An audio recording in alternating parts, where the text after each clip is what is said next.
जय हिंद दोस्तों, मैं मुस्तकीम खान और आप देख रहे हैं नोएडा टुडे। दोस्तों, जिस तरह से खेत की खतौनी होती है उसी तरह से घर की घरौनी बनाई जाएगी। पूरे उत्तर प्रदेश में प्रक्रिया शुरू हो चुकी है। इससे आपका जो घर है, घर के कागजात जो डॉक्यूमेंट्स हैं वो आपको मिल जाएंगे। आसान शब्दों में अगर मैं आपको बता दूं कि जिस तरह से हमारा खेत होता है और खेत के हमारे पास डॉक्यूमेंट्स होते हैं, उसके कागजात होते हैं, उसकी खतौनी होती है और उस खतौनी पर खेत मालिक का नाम होता है और उसी के आधार पर उस खेत की बिक्री होती है और कोई उस खेत को खरीद लेता है। और अब तक जो गांव बसाए गए हैं पूरे भारत में, वहां पर अधिकांश जो गांव हैं, गांव के जो घर हैं, घर का किसी के पास कोई डॉक्यूमेंट नहीं होता है। केवल डॉक्यूमेंट उन लोगों के पास होते हैं जिन्होंने किसी से घर खरीदा हो तो उसके पास डॉक्यूमेंट होते हैं, लेकिन जो पहले से ही गांव में बसे हुए हैं उनके पास इस तरह का कोई डॉक्यूमेंट नहीं होता है। इसलिए जो गांव से गांव में अगर अपने घर को बेच रहा है तो आसानी से बेच सकता है, लेकिन अगर कोई बाहरी व्यक्ति उस घर को खरीदना चाहे तो वो डॉक्यूमेंट की मांग करता है और जब डॉक्यूमेंट उस व्यक्ति के पास नहीं होते हैं तो उस घर को नहीं खरीद पाता है। इस तरह की बहुत सारी समस्याएं लोगों के सामने आती हैं। इसके पहल जो की है वो मास्टर सौरा सिंह भारतीय किसान यूनियन लोक शक्ति के राष्ट्रीय अध्यक्ष हैं, जिन्होंने इसकी पहल की थी और इसकी सरकार से मांग की थी कि इस तरह से जैसे खेतों की खतौनी होती है उसी तरह से घरों की घरौनी बनाई जाए। और सरकार ने उनकी बात मानी, उस पर विचार किया और उसी को लेकर पूरे भारत में ये नियम लागू कर दिया गया है कि अब घरों की घरौनी बनाई जाएगी।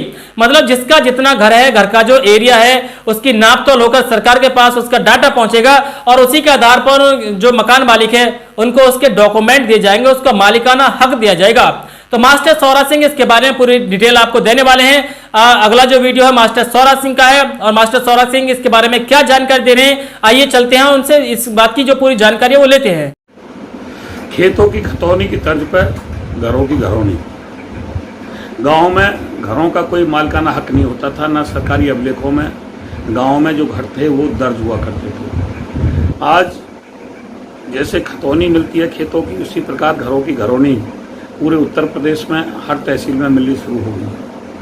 इसकी आवाज़ मेरे द्वारा जब मैं किसी दूसरे संगठन में काम करता था जब उठाई गई थी, तो उस समय अखिलेश जी की सरकार थी, हमें कामयाबी नहीं मिली। जैसे हमने भारतीय किसान लोक शक्ति संगठन का गठन किया, खेतों की तर्ज पर घरों की घरौनी का मामला हमारे द्वारा जोर पकड़ गया और लोक शक्ति संगठन में